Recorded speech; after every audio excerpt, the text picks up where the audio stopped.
Making the type of content that I make here on my channel, I do receive a lot of questions concerning some of the different guitar amp modelers that I use. Today we're going to be talking about Tonex, and I receive a lot of questions and comments from folks who have been misinformed by a lot of things that are floating around in other videos and comments that some other folks make about what the best way to use Tonex is. So today I am going to be talking about 3 common myths that you're going to hear about how we have to use Tonex and how Tonex works that can actually be making your experience with the product a lot less enjoyable with results that are less than perfect. So without further ado, let's dive right in and talk about what these 3 common myths are.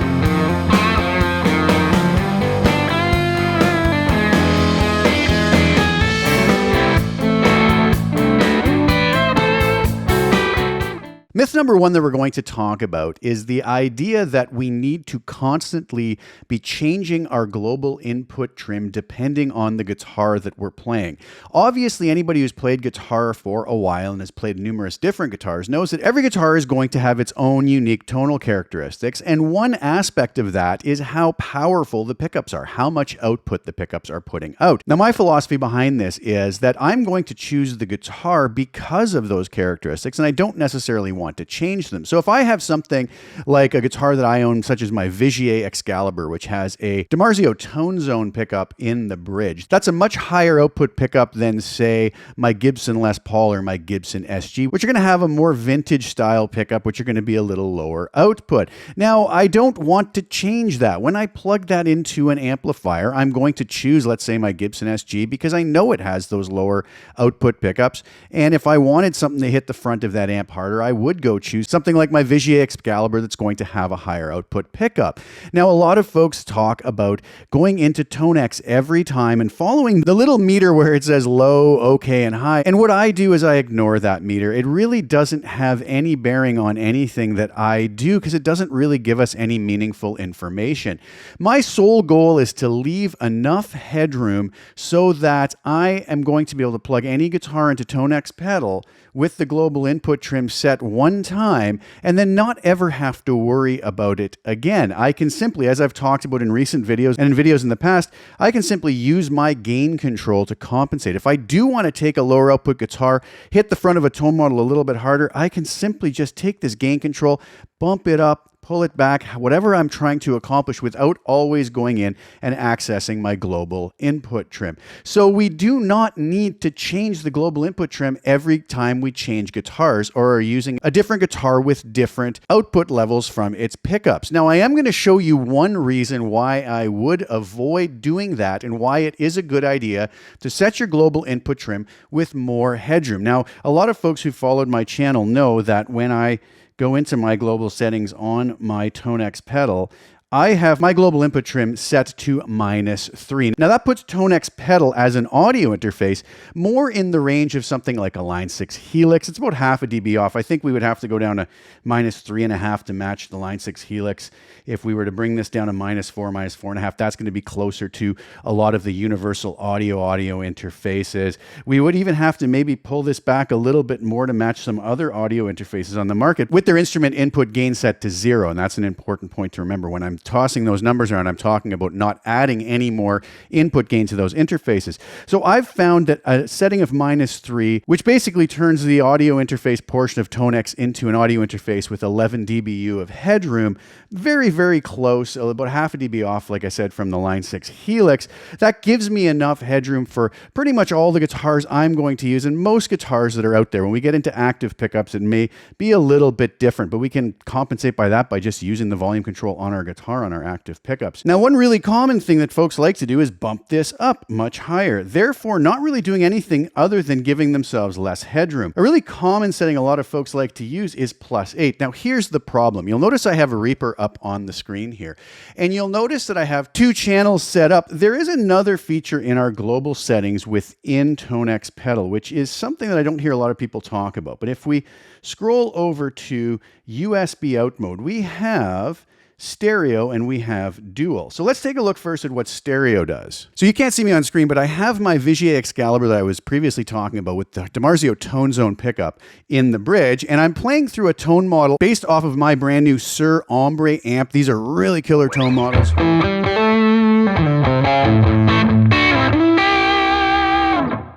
The link is below for anybody who wants to go grab a copy of those. Now you'll notice that when I am set in this stereo mode, I'm basically recording the output of Tonex Pedal in stereo. So this would be the left side of Tonex Pedal and this would be the right side. But there is another really interesting feature that if we go into global settings and set USB to dual, this is a really wonderful feature for those people using Tonex as a recording interface. I'm going to also come back to my global input trim and I'm going to set that back to the -3 level that I'm used to leaving it at. You'll notice that when I play a note, the levels are now different between these two different tracks. Track 1, since we're set to dual, is now taking the mono output of the tone model that we're playing. But Tonex DI that I have labeled here is actually going to be taking the dry, unaffected guitar signal so that we can maybe reamp later. Now here is the problem. You'll notice that with this guitar, which has quite a high output pickup in it, even set to my -3 on my trim in, I'm still coming close up here. You can see these meters here are peaking out around -3. Now here's the issue. If I come back into my global input trim, and you'll notice that this tells me I'm low. So let's raise that up to where it says okay. Now what you'll notice is I'm clipping that DI output.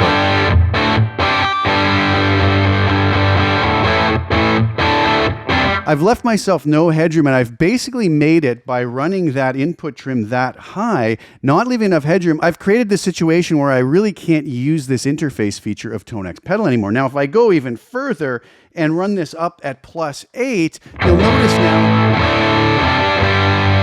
even though it's still reading as low and okay when I hit lightly, look at my meters.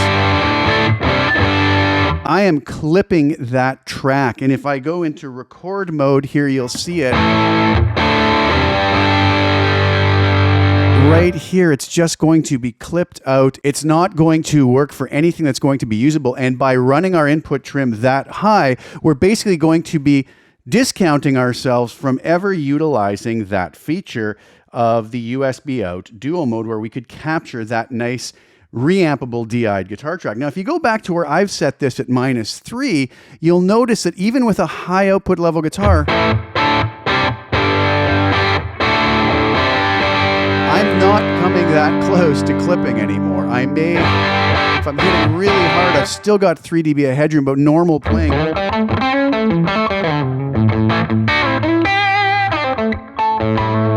I've got lots of room. Now, if I take that and go to a lower output guitar, now I have my Gibson SG. You'll notice now that I have a much lower level coming in here. Now, obviously Tonex Pedal is going to tell me that this is low, but I don't care about that. Like I said, this little reading here is kind of meaningless to me. It's not giving me any useful information.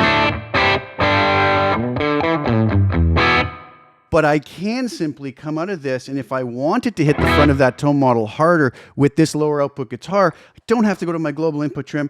I can just come in here, raise that to maybe 7.5, 7.6.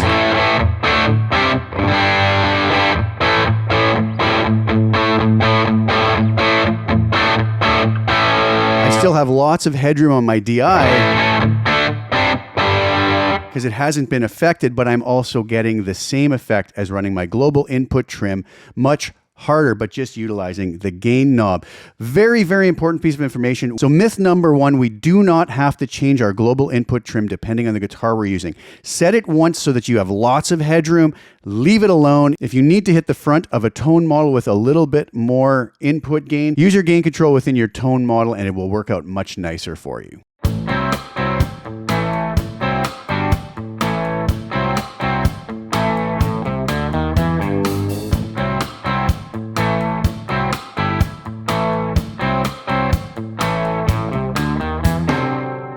Myth number 2 is that Tonex somehow needs to have a really hot, high input level from our guitar to sound right.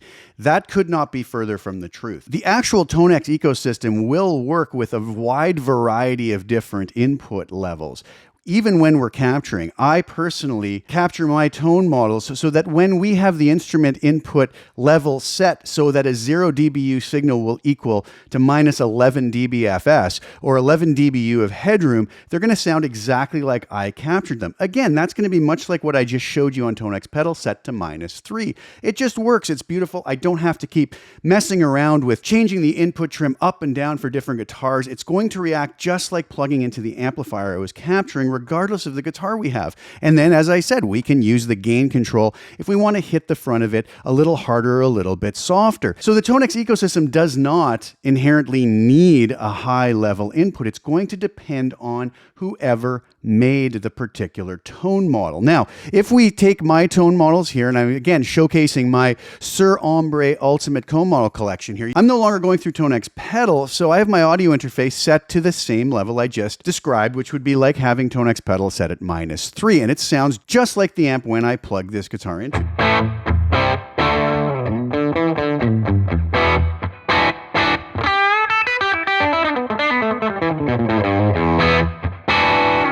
Beautiful, beautiful tones. Now, the problem is a lot of folks will say, yeah, but what if we go to, let's say, one of the tone models from the factory collections that are made by IK? Let's go to our 800 lead here.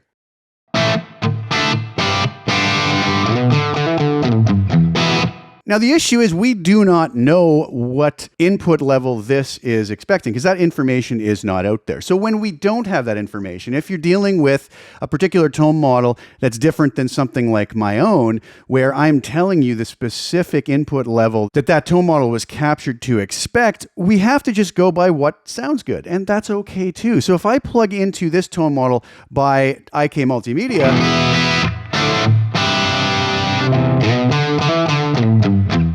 I have to decide whether that sounds good or not. I do not ever need to go change my global input trim on my pedal. I can just simply come here and say, if I want more gain out of this, I can just bump this up.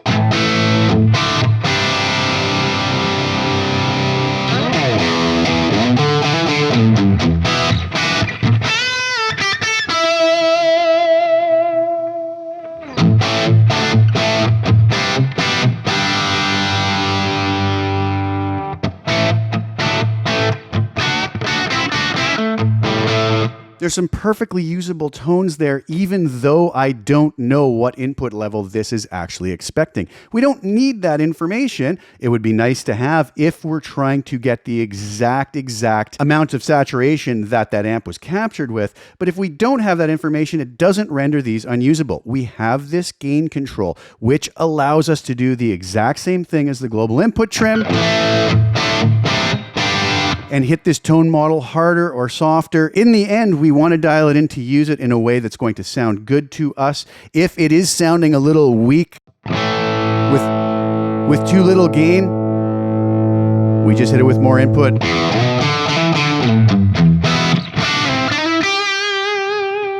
If you are using a tone model from somebody like myself who is giving you the specific input level that this tone model is expecting,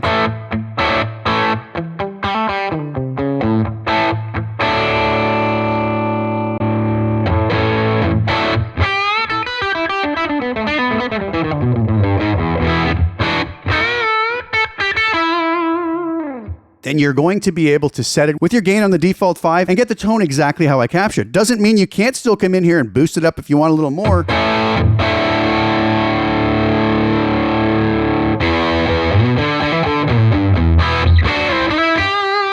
It is definitely not going to destroy the sound if we do play with that, even a little bit less. You'll see how that tone model stays intact and sounds great regardless of where I set that gain. But if you want it to sound for my tone models exactly as it's supposed to, then it's going to be right there. So again, if you hear somebody tell you that Tonex as a system needs to be hit with a really high input level, that's just not true. It's going to be dependent on each particular tone model and how the person who made that tone model created it, what levels they used. And even if you have your input level set different than them, we can simply adjust the gain control to get to where we need to be.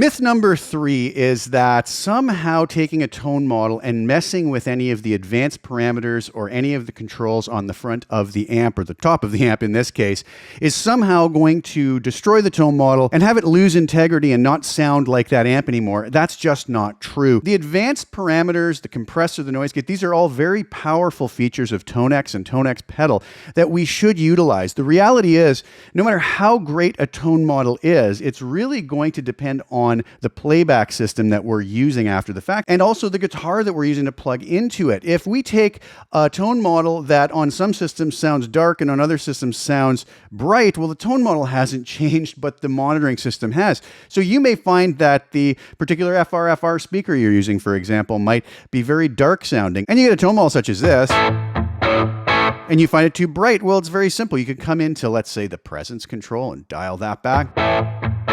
You can hear how it just got a lot darker. Or we can go the opposite way and brighten things up. Or if we needed some more bottom fullness, the presence and depth controls are great ways to be able to do this and to tweak to whatever monitoring system we're utilizing. And you'll notice the integrity of the tone model didn't go away.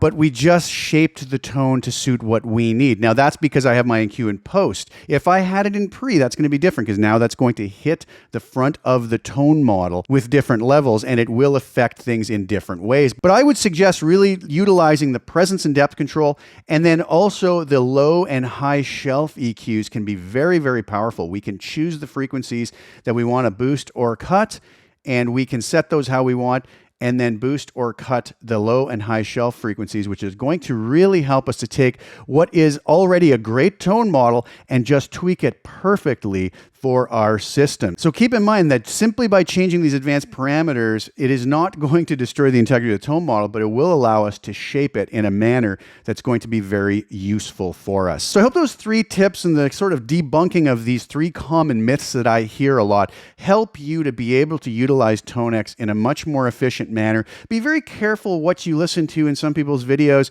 There's a lot of folks who will throw things out there and they're just not true, and things just don't work that way, and it can cause you a lot of problems because you can end up destroying your workflow and create a situation where you're not getting the most out of Tonex for your particular use. Having said that, if you are using Tonex in a way that is working for you and it's different than what I've said here, you should carry on because it is working for you, and that in the end is what matters. But I do think if you try to implement these ways of working, you are going to find a much more enjoyable experience with Tonex overall. Thank you guys so much for tuning in. Please like the video, share it with anybody you think would get some use or enjoyment out of watching it. Also, please subscribe to the channel, hit the little bell notification to get notified when I put new content out. I'll be back really soon with some more. Thank you guys again so much for sharing your time with me. Enjoy the music on the way out. This is the demo video for my full-blown Sir Ombre Ultimate and DI collection, available at the link below at my website. I hope you enjoy those tone models as much as I enjoyed making them and playing through them. Talk to you guys very soon. Ciao for now.